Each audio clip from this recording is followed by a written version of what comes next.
I'm in Morrison's now, which is another chain in the UK. 90 pence for 500 millilitres of milk. £2 for these. Now this is something you won't find in Germany, I don't think. Golden syrup. This is used for baking. In Germany, in the Aldi, at least in Frankfurt, where I go shopping, this costs 99 cents. And here in Brighton, it costs 89 pence. So pretty much exactly the same price. One problem with these price analysis or cost of living videos is that everything is just changing and evolving so rapidly that they can go out of date pretty quickly. But on the other hand, one of the reasons I'm actually making this video is so that I can look back in a year's time and really see how prices have developed and what inflation is doing.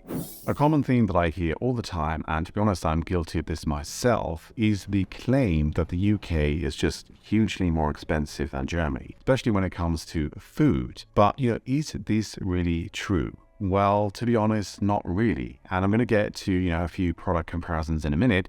It does really seem to depend on the product and maybe the supermarket which you are comparing. But just take a look at this. Look at this milk, for example. I don't think you'd be able to get milk this cheap in Germany. Supermarkets and grocery shopping are really a huge part of all of our lives. And even though there are a lot of farmers markets in Germany, and it's sort of a cultural thing, a cultural tradition that I love. I love going there. But I think that most of us really still do the majority of our shopping in the supermarket just because it's more convenient. Everything is there in one place. And on the whole, it is cheaper to buy there than to buy sort of at a farmer's market or somewhere like a butcher's.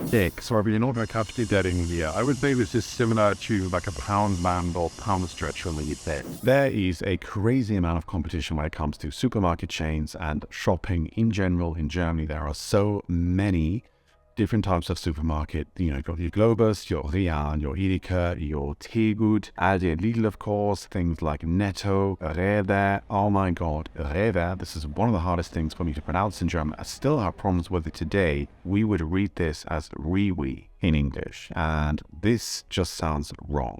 So a lot of these supermarkets, which I just mentioned, are sort of very concerned about offering the lowest price. Penny is also another discounter, which we have in Germany. And in the UK, there are really just sort of 4 to 5 big chains, and that's about it. You've got your Tesco, Sainsbury's, Waitrose, Aldi and Lidl, of course, as well, and maybe the Co-op, depending on where you are in the UK. And I think when it comes to supermarkets, Aldi really is the key chain, because Aldi is the supermarket that sets the price across the market. It's actually become so popular in the UK that there really are marketing campaigns from other competitors like Tesco, which are talking about the Aldi price guarantee, meaning that they will match the price that you pay at Aldi. And this is definitely a fairly recent development. I remember growing up in the UK about 20 years ago.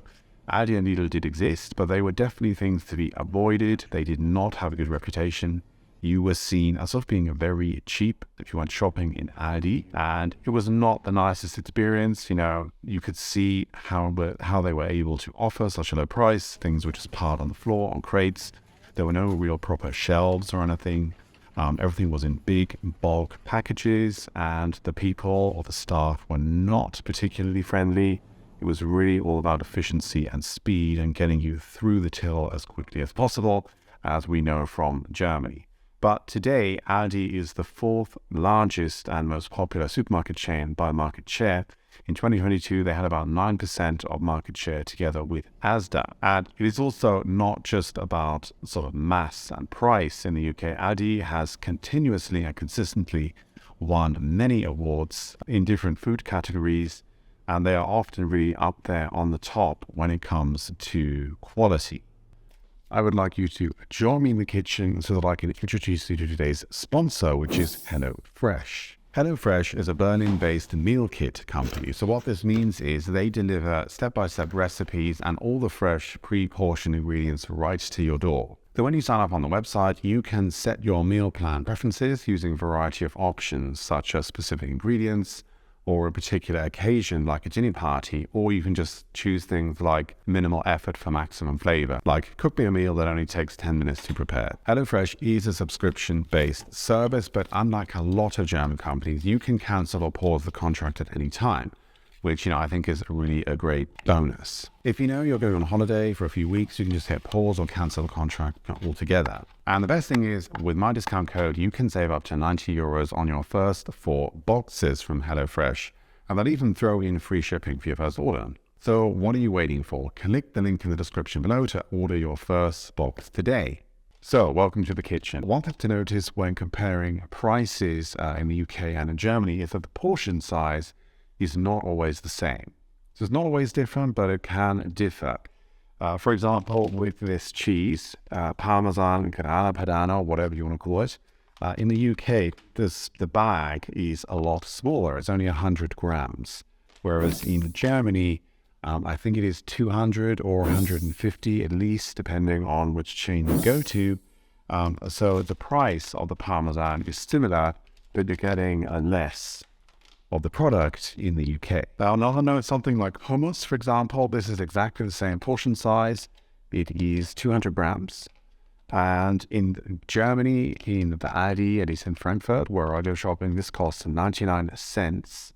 And here in Brighton, it costs 89 pence. So pretty much exactly the same price. So again, here, this is a bag of curved organic carrots. Nonetheless, 99 pence for a bag of organic carrots seem ridiculously cheap.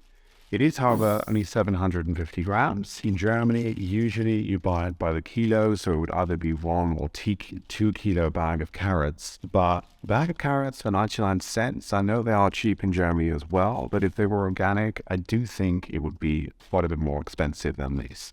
So, I already talked about milk before, but milk seems to be ridiculously cheap here in the UK. I usually get the sort of 3.5% fat milk from Aldi, which costs about 1.35. Penny is similar price, about €1.35. And this 500 milliliters for around 94, under £1, is really pretty unbeatable. I don't understand how they managed to make a profit.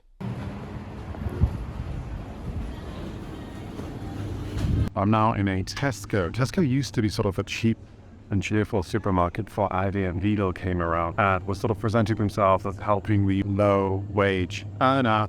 I wouldn't really say that's necessarily so relevant today. I don't think they're that cheap, especially in comparison to Aldi and Lidl. And so it is true that before Aldi and Lidl, Tesco was sort of the go-to cheap supermarket.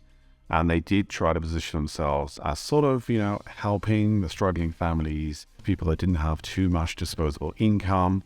Their slogan, "Every little helps," was all about sort of trying to save and scrimp, and the Tesco Club card and all that kind of jazz. So maybe it was only just for, a couple of weeks or days, but the shelves really don't look empty to me. There was a period of intense, sensational headline-grabbing news coming out of the UK around February, March time. So really not that long ago. And it was news sort of purporting that the UK was in dire straits. There was no food in the supermarkets, the shelves were empty, people were standing in massive queues, there was a rationing going on, you were only allowed to buy like 1 avocado or 5 potatoes per person and nothing more was allowed. And as is often the case, it was very difficult for me to verify these claims with people back home in the UK, because this is not what they were telling me. As often with these kind of news stories, it just sort of fades away and nobody says, okay, the crisis is over, the shelves are full again.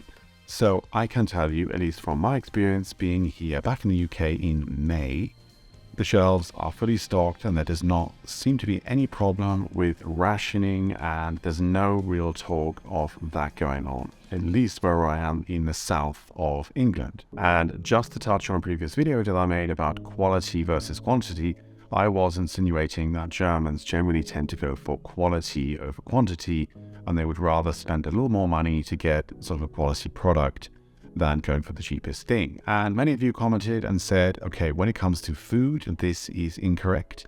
Germans are cheap, and they will generally go for the cheapest thing when talking about grocery shopping. And there is, I think, a little bit of truth in this. I'm going to get into that in just a minute, but I think it is also one of the reasons why Germany has become known as the home of discounters, because in general, the German consumer does demand a low price when it comes to food. But what I was referring to is the diversity and variety of options in Germany, especially with this focus on organic and Demeter. There are organic only chains, which I don't really know from many other countries. These chains are in every city all over Germany. So if you want to, you can spend a lot of money on food in Germany, and supposedly you are getting better quality when you buy organic or Demeter. But one thing which really stood out to me is the focus on British made, British produced, British grown, British quality in all the supermarkets, but specifically in Aldi. You will see everywhere, all over the shelves, the British Union Jack, the flag flying, and lots of slogans that are, proudly supporting British farmers, British grown produce, British locally sourced fish, whatever it is. This really is placed on all the packaging and seems to be a kind of reason.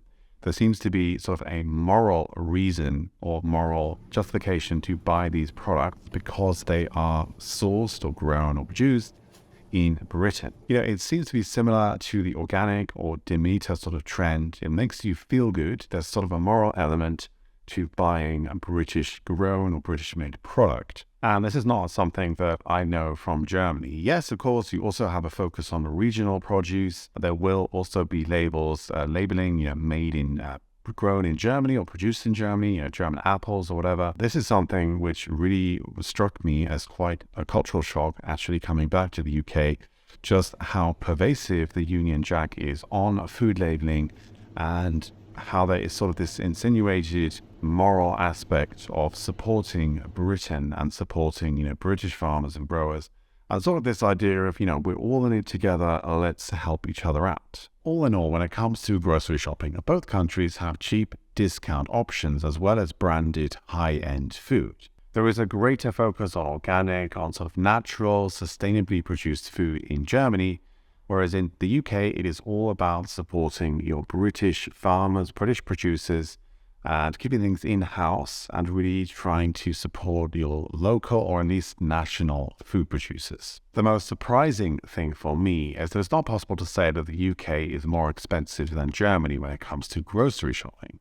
Even when you take the exchange rate into account, the difference between prices really is negligible. And for items such as coffee, milk, and various different vegetables, things actually seem to be cheaper in the UK. Now, in all honesty, prices have risen dramatically in the last few months in both countries, and I'm sure the situation is not static. It will definitely be changing in the next few months. Having said that, don't forget to give HelloFresh a browse. I can't wait to try this. The best thing was that it really took almost no time to do, very quick, very easy, and good appetit. I'm going to go and try this now.